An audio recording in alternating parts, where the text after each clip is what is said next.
NEET ക്രമക്കേടിൽ പാർലമെന്റിൽ പ്രതിപക്ഷ ബഹളത്തെ തുടർന്ന് ലോക്സഭ 12 മണിവരെ നിർത്തിവച്ചിരിക്കുകയാണ്.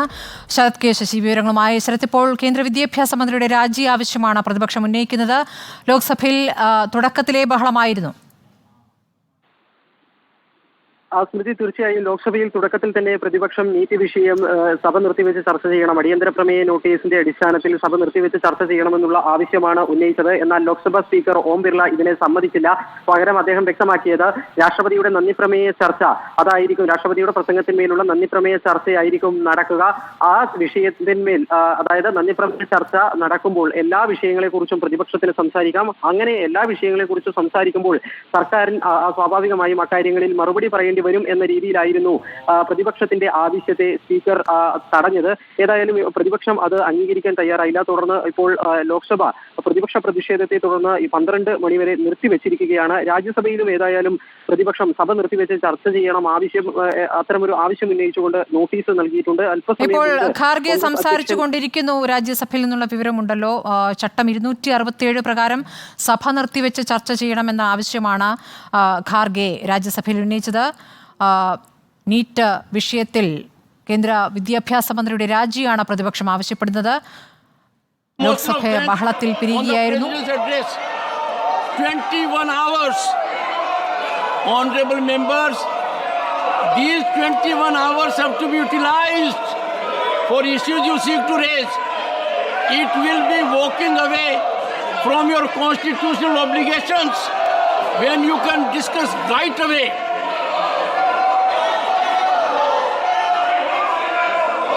Honorable members, I have to inform honorable members that the panel of vice chairpersons for this session has been reconstituted, and the details are as follows.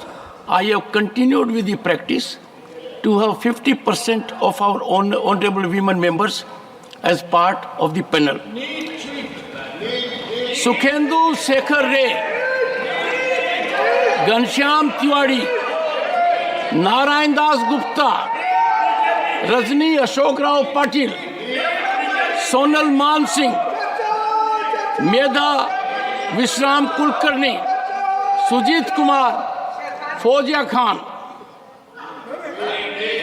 Honorable members, Shri Sudhanshu Trivedi to move that an address be presented to the President in the following terms: that the members of the Rajya Sabha assembled in this session are deeply grateful to the President for the address which he has been pleased to deliver to both houses of Parliament assembled together on June 27, 2024. महोदय, आज मैं इस नई लोकसभा के गठन के बाद महामहिम राष्ट्रपति महोदय द्वारा दिए गए अभिभाषण पर धन्यवाद और कृतज्ञता ज्ञापित करने के लिए खड़ा हुआ हूं। महामहिम राष्ट्रपति ने अपने अभिभाषण में രാഷ്ട്രപതിയുടെ ഇന്നലത്തെ നയപ്രഖ്യാപന പ്രസംഗത്തിന്മേലുള്ള നന്ദി പ്രമേയ ചർച്ച നടക്കേണ്ടതുണ്ട്. അതിന് 21 മണിക്കൂറുണ്ട്. ആ സമയം ഉപയോഗിക്കണം എന്നാണ് ഇപ്പോൾ സ്പീക്കർ പറഞ്ഞിരിക്കുന്നത്. പക്ഷേ ലോക്സഭയിൽ പ്രതിപക്ഷം നീറ്റ് വിഷയം ഉന്നയിക്കുകയായിരുന്നു. നീറ്റിന്മേൽ ചർച്ച വേണം എന്ന ആവശ്യമാണ് പ്രതിപക്ഷം മുന്നോട്ട് വെച്ചത്. ലോക്സഭ ബഹളത്തിൽ 12 മണിവരെ നിർത്തിവെച്ചിരിക്കുന്നു. രാജ്യസഭയിലും പ്രതിപക്ഷ ബഹളമാണ്. അതിനിടയിൽ നടപടിക്രമങ്ങളിലേക്ക് കടക്കുന്നതാണ് ഇപ്പോൾ കണ്ടുകൊണ്ടിരിക്കുന്നത്. ലോക്സഭയിൽ സുപ്രിയ സുലെയാണ് വിഷയം അവതരിപ്പിച്ചത്.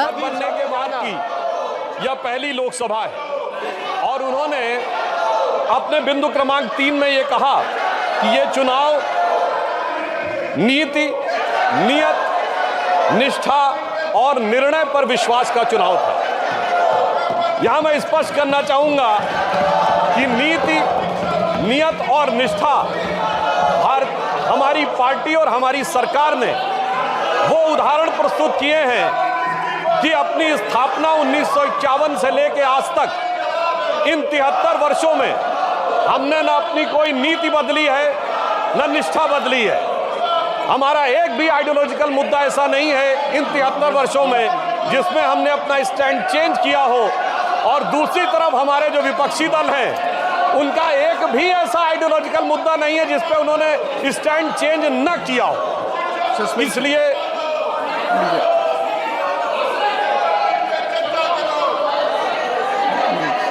कुछ बोल रहे हैं।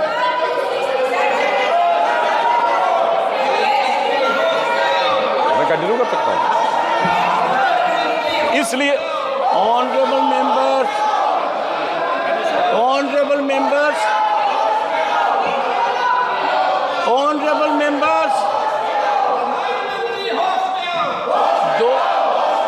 those of the members who are present in the well, I will be constrained to name the members. Who are present here. Sagarika Ghosh. Is this, have you come to this house, Sagarika Ghosh, for this purpose?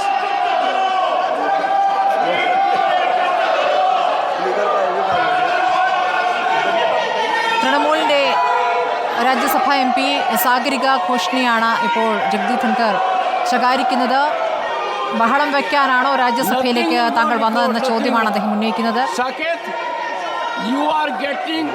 you are virtually becoming a nuisance to yourself.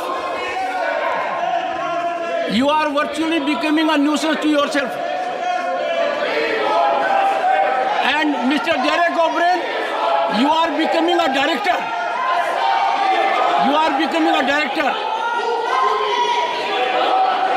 Trinamool MPമാർക്കെതിരെയാണ് Jagdeep ധൻകറിന്റെ പ്രതികരണം വരുന്നത്.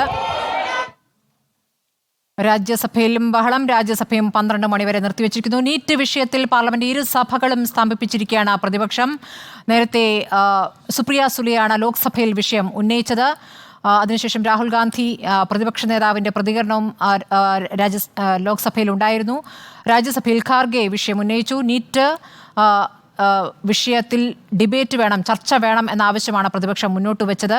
പക്ഷേ ഇന്നലെ രാഷ്ട്രപതിയുടെ നയപ്രഖ്യാപന പ്രസംഗത്തിന്മേലുള്ള നന്ദി പ്രമേയ ചർച്ചയാണ് ഇന്ന് നടക്കേണ്ടത് എന്ന നിലപാടാണ് സ്പീക്കർ എടുത്തത്.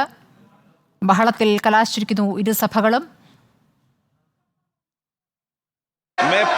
ശരത് കെ ശശി വിവരങ്ങളുമായി. ശരത്, ഇപ്പോൾ ലോക്സഭ തൊട്ടു പിന്നാലെ രാജ്യസഭ രണ്ടും സ്തംഭിച്ചിരിക്കുകയാണ്. ലോക്സഭയിൽ രാഹുൽ ഗാന്ധിയും പ്രതികരിക്കുകയുണ്ട്. രാഹുൽ ഗാന്ധിയും ചില കാര്യങ്ങൾ നീറ്റുമായി ബന്ധപ്പെട്ട് പറയുകയുണ്ടായി. എന്താണ് അദ്ദേഹത്തിന്റെ പരാമർശം? സുപ്രിയ സുലെയാണ് വിഷയം ഉന്നയിച്ചത്. आज 12 बजे तक के लिए स्थगित की जाती है। मैं फिर आग्रह कर रहा हूं, माननीय सदस्यगण, हर विषय, हर मुद्दे पर राष्ट्रपति अभिभाषण पर आप चर्चा कर सकते हैं. പാർലമെന്റ് ഇരുസഭകളും 12 മണിവരെ നിർത്തിവെച്ചിരിക്കുകയാണ്. നീറ്റിൽ സ്തംഭിച്ചിരിക്കുന്നു പാർലമെന്റ് ആദ്യ ദിനങ്ങൾ തന്നെ പ്രതിപക്ഷം പ്രക്ഷുബ്ധമാക്കുകയാണ്. പ്രധാനപ്പെട്ട വിഷയം ഉന്നയിച്ചുകൊണ്ടാണ് രാജ്യത്തെ വിദ്യാർത്ഥികളെ, യുവാക്കളെ സംബന്ധിച്ച ഏറ്റവും പ്രധാനപ്പെട്ട വിഷയം പാർലമെന്റിൽ ചർച്ച ചെയ്യണമെന്ന ആവശ്യമാണ് പ്രതിപക്ഷം മുന്നോട്ട് വച്ചിരിക്കുന്നത്. എന്നാൽ ഇപ്പോൾ രാഹുൽ ഗാന്ധിയുടെ പ്രതികരണം, ലോക്സഭയിൽ നേരത്തെ രാഹുൽ നടത്തിയ പ്രതികരണം കാണാം. हिंदुस्तान के जो स्टूडेंट्स हैं उनको हम जॉइंट मैसेज देना चाहते थे. हाँ दें, आप सुनिए जॉइंट मैसेज देना चाहते थे ऑपोजिशन और सरकार के साइड से कि इस मुद्दे को हम ज़रूरी मानते हैं और इसीलिए हमने सोचा था कि आज स्टूडेंट्स की रिस्पेक्ट करने के लिए हम नीट पर डिस्कशन करें. ठीक है, आप डेडिकेटेड डिस्कशन. अब बात यह है कि दो फोर्सेस हैं. एक तरफ രാജ്യത്തെ വിദ്യാർത്ഥികളെ സംബന്ധിക്കുന്ന പ്രധാനപ്പെട്ട വിഷയമാണ്. അതുകൊണ്ട് ഒരുമിച്ച് പ്രതിപക്ഷവും ഭരണപക്ഷവും ഒരുമിച്ച് ആ ഗൗരവത്തിലുള്ള വിഷയം കൈകാര്യം ചെയ്യണമെന്നാണ് ഞങ്ങൾ ആഗ്രഹിക്കുന്നത് എന്നുള്ളതാണ് ഇപ്പോൾ പ്രതിപക്ഷ നേതാവ് രാഹുൽ ഗാന്ധി പാർലമെന്റിൽ പറഞ്ഞത്. പക്ഷേ അതിന്മേൽ ഒരു ചർച്ച ഇപ്പോൾ നടത്താനാവില്ല എന്ന നിലപാട് സ്പീക്കർ എടുക്കുകയായിരുന്നു. ഇന്നിപ്പോൾ നയപ്രഖ്യാപന പ്രസംഗത്തിന്മേലുള്ള നന്ദി പ്രമേയ ചർച്ച എന്നതിലേക്ക് കാര്യങ്ങൾ പോകണം എന്നുള്ളതായിരുന്നു സ്പീക്കറുടെ നിലപാട്. അതിന്മേൽ ബഹളം ആയിരുന്നു. ലോക്സഭയിലും രാജ്യസഭയിലും പ്രതിപക്ഷ അംഗങ്ങൾ പ്രതിഷേധിച്ചു. രാജ്യസഭയിൽ തൃണമൂൽ അംഗങ്ങളാണ് അതിശക്തമായ പ്രതികരണം നടത്തിയത്. മാധ്യമപ്രവർത്തക കൂടിയായ സാഗരിക ഘോഷിന്റെ പ്രതികരണം. സാഗരിക ഘോഷിനെതിരെയാണ് നേരത്തെ ജഗ്ദീപ് ധൻകർ പ്രതികരിച്ചത്. നിങ്ങൾ രാജ്യസഭയെ തന്നെ അപമാനിക്കുകയാണ് എന്ന രൂപത്തിലുള്ള പ്രതികരണമാണ് അദ്ദേഹം നടത്തിയത്. ഈ ബഹളം വയ്ക്കാനാണോ ഇങ്ങോട്ട് വന്നത് എന്ന ചോദ്യം ഉന്നയിക്കുകയുണ്ടായി. ഏതായാലും ഇരു സഭകളും 12 മണിവരെ നിർത്തിവച്ചിരിക്കുന്നു. നീറ്റ് വിഷയം ചോദ്യപേപ്പർ ചോർന്നു എന്നുള്ള വിഷയം ഇതുവരെ ഭരണപക്ഷം സമ്മതിച്ചിട്ടില്ല. പരീക്ഷാ ക്രമക്കേടുമായി ബന്ധപ്പെട്ട് ചില കാര്യങ്ങൾ നടന്നിട്ടുണ്ട് എന്ന രൂപത്തിലുള്ള നടപടികളിലേക്കാണ് പോയിരിക്കുന്നത്. ഇപ്പോൾ CBI അന്വേഷണം വരെ വന്നിരിക്കുന്നു. പക്ഷേ ചോദ്യപേപ്പർ ചോർന്നു എന്നൊരു പ്രതികരണം ഇതുവരെ കേന്ദ്ര വിദ്യാഭ്യാസ മന്ത്രിയും നടത്തിയിട്ടില്ല. അപ്പോൾ അതിന്മേലൊരു വ്യക്തതയാണ് പ്രതിപക്ഷം ആവശ്യപ്പെടുന്നത്. അതിന്മേൽ ഒരുമിച്ച് ചർച്ച, രാജ്യത്തെ മുഴുവൻ വിദ്യാർത്ഥികളെയും വിശ്വാസത്തിലെടുക്കാൻ അവർക്ക് ബോധ്യമാകുന്ന രൂപത്തിലുള്ള ഒരു പ്രതികരണം, രാജ്യത്തിന് പ്രതികരണം എന്ന രൂപത്തിൽ പ്രതികരണം വരേണ്ടതുണ്ട്. അങ്ങനെ പാർലമെന്റിൽ ഒരുമിച്ച് ഒരു ചർച്ച നടത്താം എന്നുള്ളതായിരുന്നു പ്രതിപക്ഷം മുന്നോട്ട് വെച്ച ഉപാധി. പക്ഷേ അത് ബഹളത്തിൽ കലാശിക്കുകയായിരുന്നു. ശരത് കെ ശശി വിവരങ്ങളുമായി. ശരത്, ഇപ്പോൾ പാർലമെന്റിൽ നീറ്റ് വിഷയം ചർച്ച ചെയ്യേണ്ടതുണ്ട് എന്ന നിലപാട് പ്രതിപക്ഷം എടുക്കുന്നു. രാഹുൽ ഗാന്ധി എന്താണ് ലോക്സഭയിൽ പറഞ്ഞത്? സ്മൃതി, ഇന്നലെ ഇന്ത്യ സഖ്യത്തിന്റെ യോഗത്തിൽ തന്നെ കടുത്ത പ്രതിഷേധം നീതി വിഷയത്തിൽ ഉയർത്തണമെന്നുള്ള നിലപാട് പ്രതിപക്ഷം കൈക്കൊണ്ടിരുന്നു. അതുതന്നെയാണ് രാജ്യസഭയിലും ലോക്സഭയിലും കണ്ടതും. ഇന്ന് രാഷ്ട്രപതിയുടെ നന്ദിപ്രമേയ ചർച്ചയിൽ ഈ വിഷയം ഉന്നയിച്ചാൽ മതി, അല്ലെങ്കിൽ ആ രീതിയിൽ മാത്രം തൽക്കാലം ചർച്ച അനുവദിക്കാം എന്ന രീതിയിലായിരുന്നു ലോക്സഭയിലും അതുപോലെ തന്നെ രാജ്യസഭയിലും ഭരണ മുന്നണിയുടെ ഒരു പൊതു നിലപാട്. അതിന്റെ ഭാഗമായി തന്നെ ഇരു സഭകളിലും പ്രതിപക്ഷ അംഗങ്ങൾ നൽകിയ നോട്ടീസ് അംഗീകരിക്കാൻ ലോക്സഭാ സ്പീക്കറും അതുപോലെ തന്നെ രാജ്യസഭാ ചെയർമാനും തയ്യാറായിട്ടുണ്ടായിരുന്നില്ല. എന്നാൽ പ്രതിപക്ഷം ഈ വിഷയം തന്നെ ചർച്ച ചെയ്യേണ്ടുന്ന അനിവാര്യത ചൂണ്ടിക്കാണിച്ചു. അതിൽ തന്നെ ലോക്സഭയിൽ പ്രതിപക്ഷ നേതാവ് രാഹുൽ ഗാന്ധി ചൂണ്ടിക്കാണിച്ച പ്രധാനപ്പെട്ട കാര്യം എന്ന് പറയുന്നത് ഈ നീറ്റ് പരീക്ഷാ ക്രമക്കേടുമായി ബന്ധപ്പെട്ട് വിദ്യാർത്ഥികൾ വലിയ ആശങ്കയിലാണ്. അതുകൊണ്ട് തന്നെ രാജ്യത്തെ പ്രതിപക്ഷവും അതുപോലെ തന്നെ സർക്കാരും ഒറ്റക്കെട്ടായി വിദ്യാർത്ഥികളുടെ വിഷയത്തിൽ ഗൗരവമായ ചർച്ച നടത്തുന്നു എന്ന സന്ദേശം നൽകേണ്ടതുണ്ട്. അതിന്റെ ഭാഗമായി വളരെ ക്രിയാത്മകമായ ഉത്തരവാദിത്വപൂർണമായ ഒരു ചർച്ച നടത്തേണ്ടതുണ്ട് എന്നതായിരുന്നു കോൺഗ്രസ് ലോക്സഭയിലും അതുപോലെ തന്നെ രാജ്യസഭയിലും കൈക്കൊണ്ട നിലപാട്. അത്